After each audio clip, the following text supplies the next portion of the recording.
The 2014 Atlanta Press Club Loudermilk Young Debate Series, brought to you by Georgia Public Broadcasting. The Republican race for the 11th Congressional District.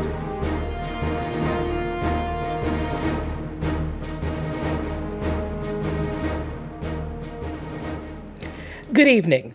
I'm Condace Presley, journalist and manager at News 95.5 and AM 750 WSB. We'd like to welcome our viewers and our live studio audience to the Atlanta Press Club Loudermilk Young Debate Series, originating from the studios of Georgia Public Broadcasting in Atlanta. This is the debate between the Republican candidates in Georgia's 11th Congressional District, which includes all of Bartow and Cherokee counties and parts of Cobb and Fulton. Some of the largest cities are Canton, Cartersville, Kennesaw, and Marietta. Now, let's meet the candidates. They are, in alphabetical order, Bob Barr, a former federal prosecutor and former congressman; Barry Loudermilk, a former state senator representing the 14th District from 2011 through 2013. Now, let's meet our panelist. Christopher King is a reporter with CBS 46.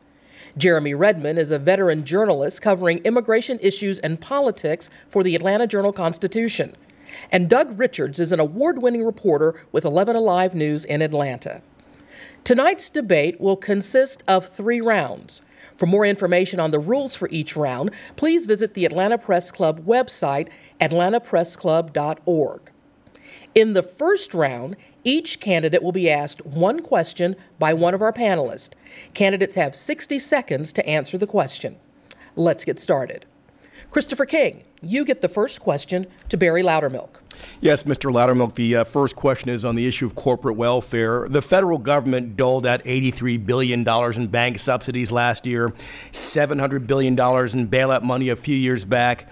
This is money that taxpayers subsidize, yet taxpayers have seen few of the benefits. Of course, the Republican Party calls itself the party of fiscal conservatism. Do you support the use of such public money, and would you scale back such subsidies? No, what we've seen is choosing winners and losers, as some have described it, is the federal government choosing those that they deem are too big to fail or are too important to our economy, and provide them with subsidies or bailouts to keep them afloat. But a lot of times that is at the risk or of the consequence of the smaller business owner. And we need to have economic policies that are fair, they're equitable, they're across the board. I sat with a large business recently. We were discussing these issues, and they were expressing concern about my opposition to these types of policies of corporate welfare. And I reminded them that those who suffer are actually their customers. And so we need to make sure that, when you operate a business, as I operate my small business, as a small business owner for 20 years, I'm responsible for what my business does, what happens to it, and then I accept that risk. And I think our large businesses must have to do the same thing as well. Thank you very much, Mr. Loudermilk. Doug Richards, you get the next question to Bob Barr. Mr. Barr, when you were in Congress, you were a supporter and backer of the Defense of Marriage Act. And when you ran for president as a libertarian candidate, you backed away from that and suggested that the Defense of Marriage Act was federal overreach. What happened? Where are you now? Well, what happened was the law that we passed back in 1995, which was designed expressly to protect states from being forced into a particular position despite the views of their constituents. For example, here in Georgia, the majority, I'd say vast majority of citizens of our state do not support same-sex marriage. I don't support same-sex marriage. But what I do support is the ability and the power of the citizens of each state to make those decisions. And what happened after the Defense of Marriage Act was passed, designed, again, expressly to protect the power of the citizens of each state to make their own decisions and not have it forced on them, was the federal government began using that not as a vehicle for states to make their own decision, but to club the states into a particular nationalized view. And that's what I oppose. And as a good conservative, I believe we always have a responsibility to revisit these laws and make sure they still make sense. Thank you very much, Mr. Barr. That concludes our first round. Now, in the second round, each candidate will ask one question of his opponent. Each candidate will have 30 seconds to ask the question, 60 seconds to respond, and then 30 seconds for a rebuttal. By random selection, Barry Loudermilk asks the first question of Bob Barr. Bob, as it's been mentioned already, you flip-flopped on several issues, on gay marriage, on illegal immigration, on border security, and Eric Holder as Attorney General. My question is, how many do-overs do you need, and why should the people of the 11th Congressional District pay for those? Well, apparently you believe that the definition of consistency, Barry, is never to revisit laws or policies of the federal government. I disagree strongly with that. As a strong, lifelong conservative, I believe that we should never be afraid, simply by some artificial consistency, as you keep talking about, to not go back and revisit laws that Congress has passed and the President has signed because of either changed circumstances or because the federal government, for example, with regard to abuses by the Patriot Act, has abused the power of laws. So, you believe in this artificial consistency, never change your mind despite the fact that the government may be abusing a law that was passed or because circumstances no longer warrant the government from taking a position, a particular position. I believe very differently, and that's why I have called, for example, for Eric Holder's resignation on a number of occasions, and as I said before, you might want to join me in that. Mr. Loudermilk, you get a 30-second rebuttal. Well, in a lot of cases, Bob, you have been on both sides of an issue and then revisited the original stance that you had. So I guess that would be a flip-flop-flip. But in the case of Eric Holder, he already had a far left-wing ideology before you wrote the 3-page letter endorsing him. So I don't know how that may have changed during the time, but absolutely. I think Eric Holder should go. He has done more damage to our liberties, our freedoms, than I believe even President Barack Obama has done. Thank you very much. And now, Bob Barr, you have a question for your opponent, Barry Loudermilk. Thank you, Candace. Barry, even before we find ourselves in a runoff here, you showed a pattern of dancing around challenges to you and blaming other people. First, he blamed Ed Lindsay for raising the issue of the $10,000 video that was paid for by the state. Then you blame me for it. You had the $80,000 settlement, secret settlement, that in our last debate you took sort of the Sergeant Schultz position. Oh, I know nothing, even though the very AJC that's here today has shown that you did know about it. How can you be trusted because you keep, like Barack Obama, blaming other people and refusing to be accountable for your positions? Well, Bob, it never ceases to amaze me. You have attacked me, you've attacked my character, you've attacked our party, you've attacked friends, you've even attacked people who have endorsed me. This is Washington-style, baseless, shameful attacks upon character. We've been talking about the issues. How do you respond to things that have no substance and no base? You know that these attacks are just simple Washington-style politics of character assassination. We're focused upon the issues. We're focused upon these things that Americans care about. We're in a very critical time in our nation. Now is the time we should be focused upon an $18 trillion debt, the loss of our liberties in this nation, not personally attacking each other on issues that we know are unfounded. It's not unfounded that you engaged in a secret settlement with a former female employee who leveled a discrimination charge against you and another state senator. The documents that were obtained just last week by the Atlanta Journal-Constitution show that you were part of that, and yet you refused to be accountable for it. You refused to even acknowledge that you knew about it.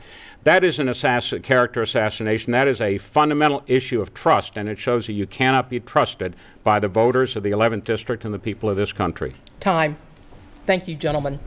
For those of you just joining us, this is the debate between the Republican candidates in Georgia's 11th Congressional District. We now move on to our third and final round. In this round, each panelist will ask a question to the candidate of his choice until we run out of time. Now, I get to determine when a rebuttal is appropriate. Jeremy Redmond, you get the first question. Gentlemen, as you know, the United States spent tremendous amounts of resources fighting in Iraq, and now we're seeing that country splinter. Sunni Muslim militants have captured large portions of that country, and the Kurds have been expanding their territory. What do you think the United States should do, and this is for both of you, about the security situation there, or not? Who do you want to go first, Jeremy? Mr. Barr, you can go first. Thank you. I think there's a clear difference, unless Barry has changed his position since an earlier debate that we had between us.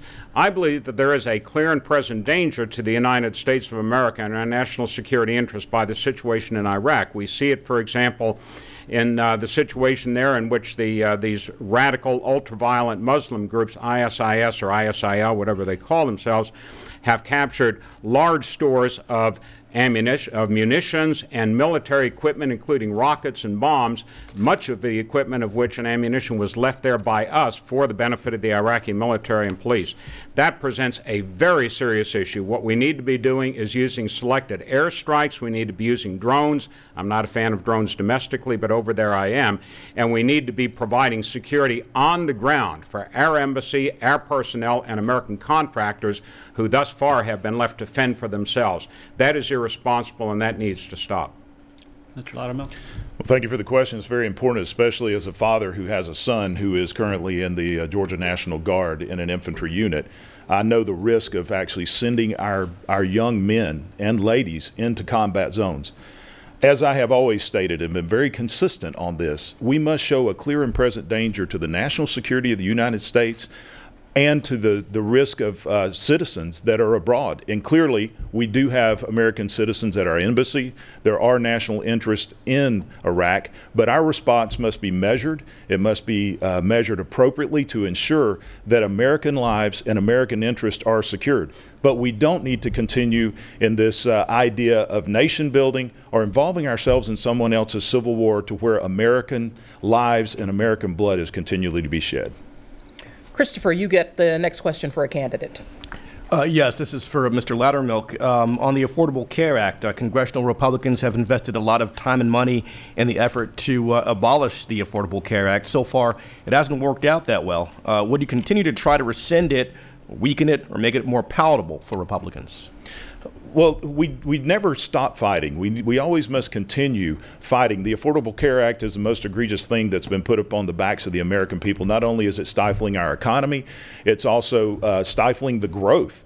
It's pushing people out of their chosen profession of the medical services. And it also strikes at the heart of liberty. Individuals are being told what they must purchase. However, the reality is, as long as this president is in the White House, we will not be able to repeal it because, quite honestly, we're not going to have the votes to override a congressional veto. But we must strategically go in and start removing some of the most egregious aspects of the Affordable Care Act to re-empower the patient and the doctor as the ones controlling their health care choices, not the government who can't even balance its own budget. And the same question for Mr. Barr. You know, similar to the way some of the great American generals over history, General MacArthur, General Patton, for example, they never met a strong enemy simply by, one action, by one tactic. You have to meet these challenges by attacking your enemy, and the enemy here is Barack Obama and Obamacare, on a number of different fronts. Yes, I think it's important to set a marker down and do it repeatedly for the American people to know that our Republican majority in the House, at least, does stand foursquare against Obamacare and any of its permutations. And ultimately, we ought to abolish it. But in the meantime, there are a number of things that can be done. Congress needs to use the power of the purse strings, which was the tool that we used to bring President Clinton to the negotiating table, to begin chipping away at Obamacare. And we need to be doing it through getting rid of some of the regulations and regulatory overreaches by this administration. Finally, I am a strong supporter of the lawsuit that Mr. Boehner has filed. Thank you very much, Mr. Barr. Doug Richards, your questions for our candidates. My question is for Mr. Loudermilk, but I'd like for you both to answer the question, please. Mr. Loudermilk, you've been a backer in the legislature of a couple of different resolutions to call a constitutional convention. Specifically, Republicans want to call a constitutional convention to rein in the budgetary process, but some of the language seems to open the door for other potential issues. Are there any other places in the Constitution that you think ought to be adjusted? Like, for example, maybe the militia language in the Second Amendment, any other places that interest you? Well, first, let's be clear. The Constitution doesn't allow for a constitutional convention. The Article 5 in the Constitution, which was put in by our founding fathers for the the chance that Congress would no longer represent the will and the interest of the people. They would only represent their own will and interest. Article 5 was put in to where the states can call together a convention of the states, not a constitutional convention, a convention of the states, to propose amendments, single amendments to the Constitution. The bill that I authored in the state Senate was simply to require Congress to balance the budget. You know, our founding fathers understood that Congress would be where they are today, unable to actually show constraint, to spend within reason, within their own means, and so they gave us an avenue to do that, to where that empowers we the people. I think we may need to just clarify Article 5 to show that we can just have a convention of the states for just a single subject matter. Thank you very much. Mr. Barr, your response to the question. Well, I'm not sure what clarifying Article 5 has to do with anything. Article 5 is Article 5. A number of folks, including George Soros and my opponent in this race, want to have a convention of the states to propose amendments to the Constitution. My general rule of thumb is if George Soros is in support of it, I'm against it.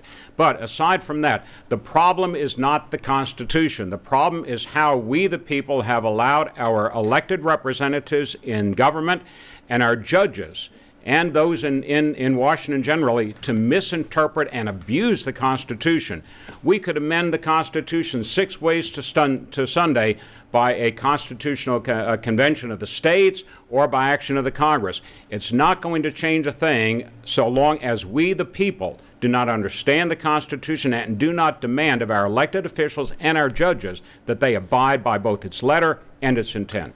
Mr. Loudermilk, I'm going to allow for a rebuttal here with the George Soros and the Constitutional Convention comment. Well, 30 seconds. It's interesting, and I've heard my opponent make this argument before, is we don't need a constitutional amendment. We already have the Constitution. But I may remind that even during the time that he was in Congress, they've only balanced the budget once. I mean, we're talking about the future of this nation. We must constrain Congress to live within its means. We're mortgaging away our children's future. Our children deserve a future that's free, safe, and bright, and full of opportunity. And Congress is slowly wilting that away. Mr. Barr, did you have a rebuttal to that? I do, very briefly. My opponent has stated on other occasions as well that the only way we can achieve a balanced budget is to amend the Constitution. That's nonsense. We actually achieved a balanced budget, Barry, when I was part of the majority back in the late 1990s, and it held for 3.5 years, 3.5 fiscal years. And we did it because we had men and women in the Congress in the majority, including some of those like John Boehner that you don't support, who actually held the line, defined the playing field, and forced a Democratic president to sign a balanced budget law. Thank you very much, Mr. Barr. Jeremy Redmond, your next question. This question is for both of you gentlemen. I'd like Mr. Barr to go first. Tens of thousands of children have been illegally crossing the southwest border on their own. They're fleeing deprivation and violence and seeking to reunite with relatives here in the United States. So some of them are being transferred to the care of their parents or relatives in Georgia while this is going on. What should the United States do about this crisis? What we should be doing is stopping these individuals. Some of them are children. Some of them are very violent teenagers who are known members of gangs in Guatemala and some of the other Central American countries. We ought to be sending them back to the country from which they came, which is Mexico. Now, I know a lot of them may not be Mexican citizens, but they are coming from Mexico.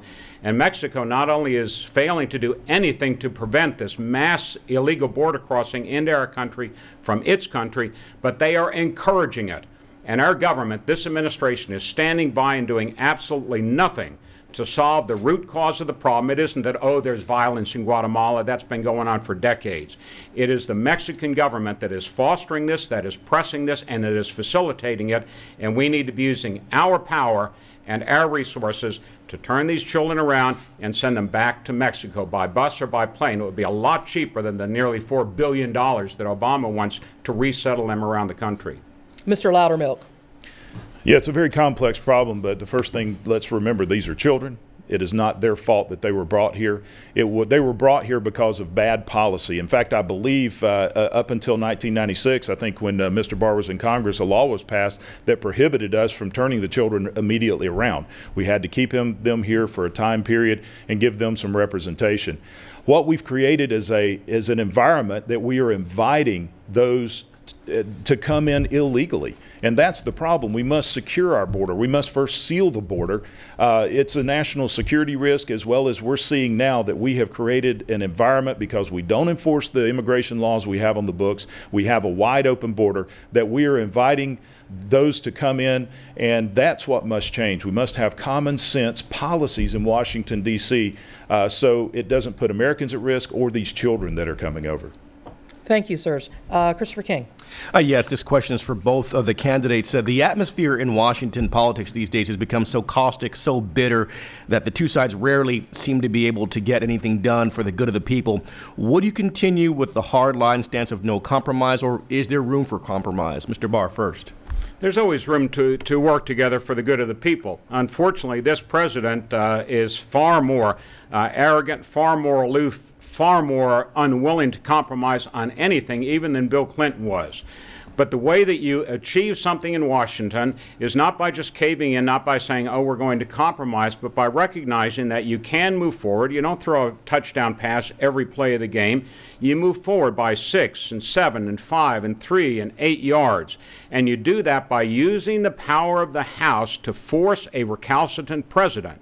And this one is very, very difficult to deal with, to the negotiating table by using the power of the House consistently and effectively, the oversight power and the appropriations power of the House, to force the president to do something that he is unwilling to do, and that is to work with the Congress rather than simply refuse to meet with congressional leaders. Mr. Loudermilk. Thank you. It's an excellent question, because we are in a very critical time in our nation. I've always said that I'm willing to negotiate my preferences, but you never compromise on your principles. The first thing we have to do is have unity within the Republican caucus. Even the Republican caucus has been fractured on several key issues. Everyone knows that I've been the most endorsed candidate in the nation by some of the most conservative and most honored organizations, conservative organizations in the nation.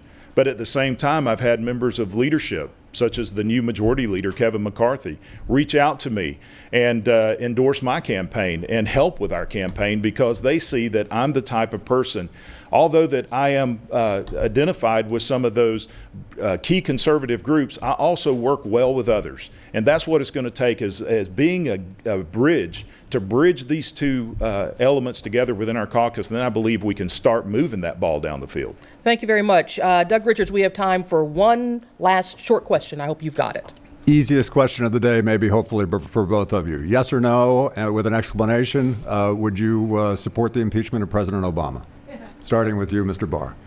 I have a passing familiarity with that issue, having been one of the leaders in the impeachment of Bill Clinton. What I do support, and I do think it is an appropriate time, given this president's use of executive orders to violate or to avoid laws passed by the Congress, some of which were signed by him, and his other unconstitutional actions, I do believe that it is clearly time to begin what I refer to as an inquiry of impeachment. And this is the way we started the impeachment of Bill Clinton, not jumping ahead of ourselves to impeachment itself, but saying there is sufficient evidence with this president, because of his actions that undermine the Constitution and the rule of law in this country, to inquire into through the House Judiciary Committee, a committee that I would go back on with my years of seniority when I return to the Congress, to inquire into whether there are grounds for impeachment. I believe it is past time to do that. Mr. Loudermilk.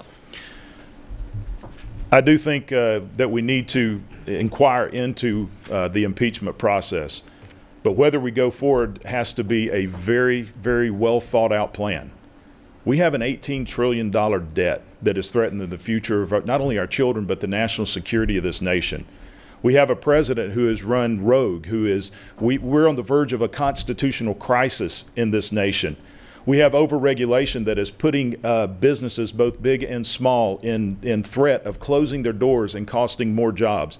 There are a lot of issues that this Congress should be focused on. We should be very careful moving forward. I am not opposed to impeachment, and I think we should go forward with an inquiry into impeachment to determine if impeachment is deemable, if it is achievable.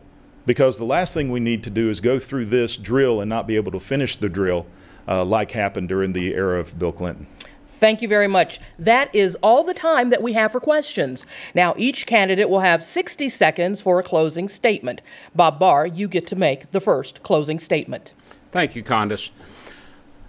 Be absolutely certain about this. Our next representative in the Congress from the 11th District of Georgia will be challenged. And in order to meet those challenges, the people of the 11th District have a very clear choice. They choose somebody with no experience in Washington who already has said they will vote against the leadership of their own party, that is John Boehner, who has already praised Nancy Pelosi repeatedly for her type of so-called leadership, and yet who refuses to make himself accountable here in Georgia for his own actions, who dances around and defers and denies. My record is very, very clear on this. I meet challenges when I was in the Congress, when I was President Reagan's U.S. attorney, head on, whether it was the Colombian drug cartel or whether it was a corrupt president like Bill Clinton. That is the clear difference between us. Bob Barr meets those challenges, has met them in the past, and can be trusted to do so in the future. Barry Loudermilk, your closing statement. Yes, thank you. Well, thank you very much, and thank you for hosting this debate series tonight. You know, just 8 weeks ago, I had the opportunity to hold in my arms my first grandchild. When I held in my arms that young girl, I realized that she would face challenges that I never had to face growing up in America. When she was born, she was strapped with almost a $60,000 debt that she had nothing to do with. She's going to face a world that is dangerous because how we've weakened our military and how we're continuing down that path. The only reason I'm running for Congress is because our children and our grandchildren deserve a better America than what we're passing on to them. My dad, a World War II veteran. Thank you very much. That concludes our debate. We want to thank you, everyone, for joining us. Good evening.